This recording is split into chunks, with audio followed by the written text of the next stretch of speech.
Good evening to you all. Today, we're going to talk about the 10th episode from Surah Hud, which is titled Moses and Pharaoh. And indeed, we sent Moses with our signs and a clear authority. The meaning is, we, Allah, sent Moses with proofs, evidences, and miracles that demonstrate his truthfulness and prophethood. Source: Lubab al-Tawil fi Marani al-Tanzil by Al-Kazin. The point to note here is that it is Allah who is speaking. So, what is Allah saying here? He is saying, and indeed, we Allah sent Moses with our signs, we Allah. So, the statement here is unequivocally from Allah to Pharaoh and his chiefs, but they followed Pharaoh's command, and Pharaoh's command was not rightly guided. The meaning is that we Allah sent Moses to whom? To Pharaoh and his people. But in the end, they followed Pharaoh and abandoned what Moses had brought, even though Pharaoh's path was not the right path. The source is Lubab al-Tawil fi Marani al-Tanzil by Al-Kazin. This is the point to note here. Notice that in the previous verse we ended with the word mubin, clear, and in this verse we end with the word rashid, rightly guided. Did you notice the rhyme in the verse? You'll notice it a lot. This whole episode ends with words that rhyme.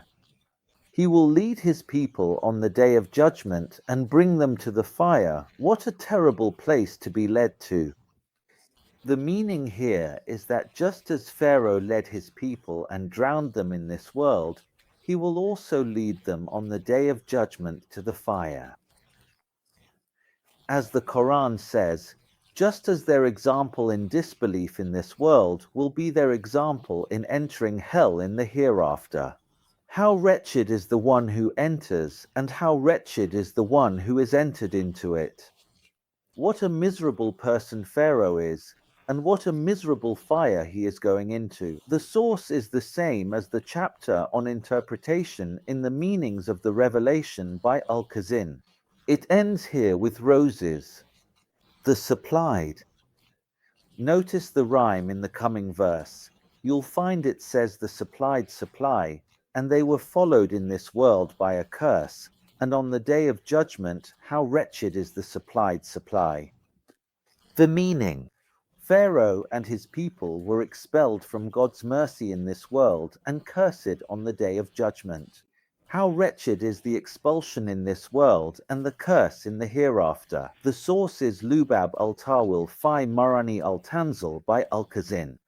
Keep in mind that we ended last time, or in the previous verse, with the supplied supply. And here we end with the supplied supply. There's a rhyme at the end of both verses. That is from the stories of the towns which we relate to you. Some of them are still standing and some have been mown down. The meaning here is that God is telling the Prophet Muhammad that what we have mentioned of the stories of the past nations, we are informing you of, O Muhammad, so that you may convey it to your people. Perhaps they will take heed and turn away from their disbelief, or else the punishment will befall them. And he also tells him that among the towns whose people we destroyed, some of them still have their walls standing without roofs, and some have had all traces of them completely erased.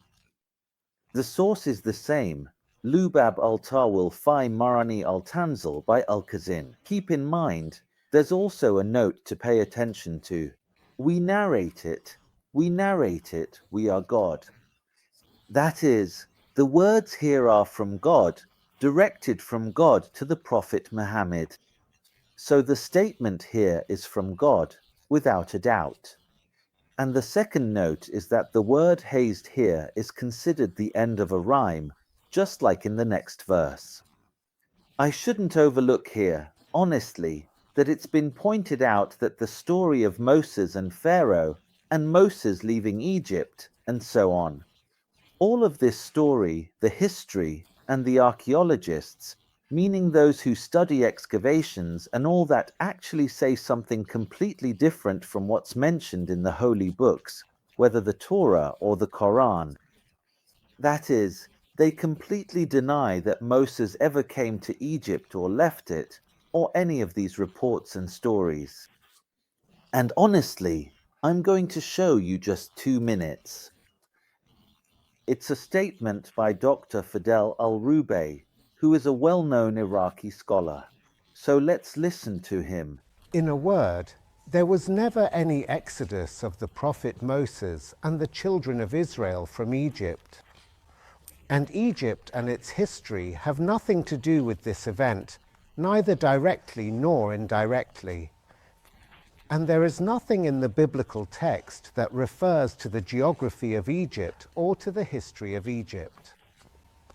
It is impossible for the events of Egyptian history to match those of biblical history. There is a famous statement by Israel Finkelstein, one of the Israeli archaeologists, who said, "We searched between every grain of sand in Sinai and found no trace of the book. So either we were searching in the wrong place, or we were searching for a myth." Exactly. We did not wrong them, but they wronged themselves. Their gods, whom they called upon besides Allah, were of no help to them when your Lord's command came, and they only increased their ruin. The meaning here is that God is saying, we did not wrong them with punishment and destruction, but they wronged themselves through disbelief and disobedience. Their idols did not benefit them, nor did they protect them from punishment. They only increased their ruin. This is talking about Pharaoh and his people, because Moses came to him with the book, guidance, and a call to faith, but he did not listen to him. The source is the same. It is Lubab al-Tawil fi Marani al-Tanzil by Al-Kazin. Here, in fact, there are 2 small observations. He says, we did not wrong them, that is, God is speaking. So, whose words are these? They are the words of our Lord. Second observation, there is a rhyme between the previous verse. And here it says tatbib, while the previous one said hazed. And so is the seizing of your Lord when he seizes the towns while they are unjust. Indeed, his seizing is painful and severe. The meaning here. And thus your Lord seizes the people of the unjust towns with pain and severity. The source is the same, Lubab al-Tawil fi Marani al-Tanzil by Al-Kazin. I have a question. What is the wisdom behind repeating the word seizing 3 times in the verse? They were seized. His seizing. The note here is that this is the 3rd time. In fact, rhyme is being used at the ends of the verses. Here, the word is severe or intense. And in the previous verse, it's destruction. And in the verse before that, it's harvested. Indeed, and that is a sign for whoever fears the punishment of the hereafter. That is a day for which all people will be gathered, and that is a day witnessed. The meaning is that in the punishment and destruction of past nations, there is a lesson for those who fear God and dread his punishment on the day of judgment. This is the day when all creatures, from the first to the last, will be gathered for judgment, a day witnessed by the inhabitants of the heavens and the earth. The source is the same, Lubab al-Tawil fi Marani al-Tanzil by Al-Kazin. The real question here is this. What is the wisdom behind repeating the word that 3 times in the verse? The point to note here is that rhyme is still governing the ends of the verses. So here, the verse ends with the word witnessed, and in the next verse, it will end with the word numbered. And we do not delay it except for a numbered term. The meaning, and we do not delay the day of judgment except to a known and limited time that only Allah knows. The source is Lubab al-Tawil fi Marani al-Tanzil by Al-Kazin. The point to note here is the same as we mentioned before, which is the matter of rhyme. that the previous verse ends with the word witnessed, and here it ends with the word numbered. The second point to note is that the speech here is in the voice of God. Why? Because he says, "And we do not delay it." The pronoun here refers to the day of judgment. We will not delay the day of judgment forever. No, we only delay it for a term. But the we here refers to God, and that's why God is the speaker here, using the first person pronoun. On the day it comes, no soul will speak except by his permission. Some of them will be wretched and some will be blessed. The meaning is that when the day of judgment comes, all creation will fall silent and no one will speak except by God's permission. There are the people of happiness, and their end will be paradise, and the people of hell, who are the wretched ones, and their end will be the fire. The source is the same, Lubab al-Tawil fi Marani al-Tanzil by Al-Kazin. Notice here that in the previous verse, God was speaking about himself using the first person pronoun. Now, what is he saying? Someone is speaking about him, saying, "No soul will speak except by his permission," meaning by his permission. So, in one verse, he addresses us in the first person, in the previous verse, meaning in which he says, "And we do not delay it," meaning the day of judgment, and we do not delay it except for a specified term. Immediately in the next verse, 105, someone speaks about God. No soul will speak except by his permission. It could have been to say, "No soul will speak except by my permission." I honestly don't know. Sometimes he speaks in 104 using the first person pronoun. We do not delay it except for a specified term. And in 105, right after it, someone is speaking about him and says, "No soul will speak except by his permission." Also, pay attention to the rhyme at the end of this verse, where it says wretched and happy, and the next one comes with exhaling and inhaling. As for those who are wretched, they will be in the fire. For them therein is exhaling and inhaling. The meaning here is that those who disobeyed God in this world will have punishment and humiliation in the hereafter. The source is the same, Lubab Tawil Marani Tanzil by Kazin. The rhyme here is with the previous verse, and the coming verse as well. The next verse also ends in the same way. He does whatever he wills.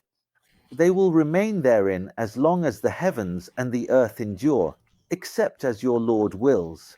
Indeed, your Lord is doer of whatever he wills. The meaning, that those who are wretched, they are in the fire, for them therein is exhaling and inhaling.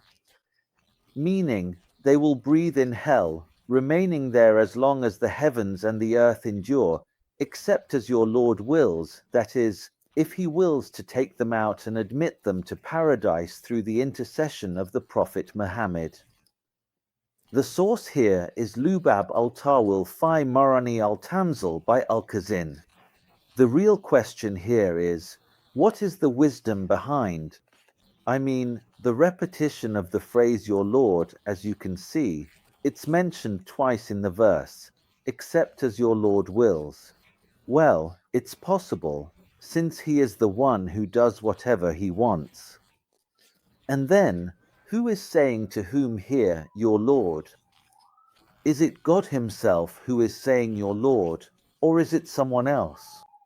And as for those who are blessed, they will be in paradise, abiding therein as long as the heavens and the earth endure, except as your Lord wills, a gift without end. As for those who obeyed God, they will enter paradise, abiding therein forever as long as the heavens and the earth exist, except for those whom God wills to enter hell first and then brings them out to enter paradise, a divine gift that is unending, meaning it is everlasting and continuous. The divine gift is everlasting and continuous, meaning he might put you in hell for a while, and then, out of his mercy and forgiveness, he takes you out and brings you to paradise. The source here is Lubab al-Tawil fi Marani al-Tanzil by Al-Kazin. He says, as long as the heavens and the earth exist. Will there be heavens and earth in the hereafter? The last thing is that he is still sticking to the rhymed prose. Here, he says not cut off. And in the next verse, he says not diminished. So do not be in doubt about what these people worship. They worship nothing except what their forefathers worshipped before, and we will surely give them their share, undiminished. The meaning here is that God is telling the Prophet Muhammad, O Muhammad, do not have any doubt that the idols these disbelievers worship can neither harm nor benefit. And they have no evidence except that they saw their forefathers worshipping these idols, so they worshipped them too. Yet, God says he will provide for them without any reduction, meaning he will give them their full provision. The source here is Lubab al-Tawil fi Marani al-Tanzil by Al-Kazin. The truth is, here too, God is speaking about himself in the first person. If you pay attention, here he says we.